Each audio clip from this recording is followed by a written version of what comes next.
سلام بچه‌ها، خوش اومدین به ویدیو اول کانال. این کانال برای ایردراپ و تستنت ها است. تازه ساختمش و از اول حمایت کنید. بریم برای ویدیو. اینجا با یکی از اکانت های گوگل تان ثبت نام می‌کنیم.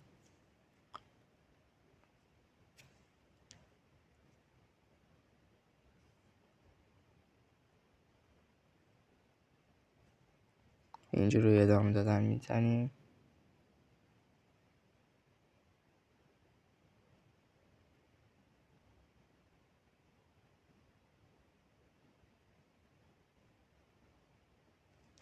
خب اینجا رو گزینه ثبت نام میزنیم.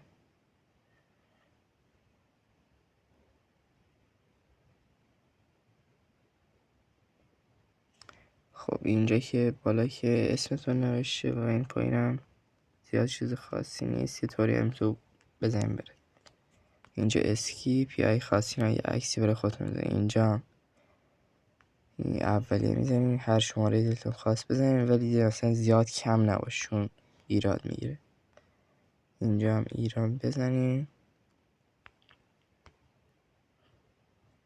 اینجا هم برای نوتیفیکیشن هاش هست.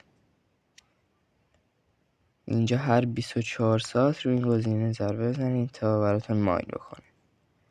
و اینجا بخش پروفایل، اینجا چند تا تسک بهتون داده که اینجا به انجام بدین تا پروفایلتون کامل بشه. و بهتون اینجا هم گفته، اینجا نه بود، اینجا گفته اگه اینا رو کامل بکنین بهتون از این چیا میده که سرعت مایلتون بیشتر بشه. اینجا گفته اگه کامل کنین 100 میده، اینجا 500، اینجا هم 100، اینجا 200 به من داده. اگه هر کس با لینک من ثبت نام بکنه هم به من 200 میده هم به اون طرفی که با لینک من ثبت نام کرد. اینجا ببینید اینجا با رفرال ثبت نام شده و 200 گرفته. اگه بدون لینک ثبت نام کنی اینجا به جای 300 100 بهتون تعلق میگیره. و با رفرال فیک زدن میتونین درآمد خودتون بیشتر کنین و این پروژه تا ماه دیگه لانچ میشه و توکنش قابل فروش میشه. هر توکنش هم گفتن که با قیمت $1 تا $3 لانچ میشه. حالا دیگه اون به خود واسطه داره که چقدر جمع بکنی.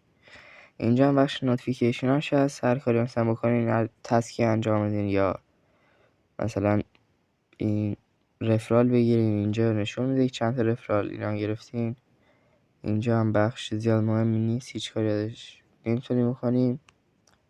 اینجا با انجام دادن تسک و رفرال گرفتن و اینا هم میتونین توکن به دست بیارین و بخش خاصی دیگه نداره. این هم وقتی که لانچ شد بهتون خبر میدم که شما برین توکناتون رو کلایم کنین و بفروشین. تا ویدیو دیگه، خداحافظ.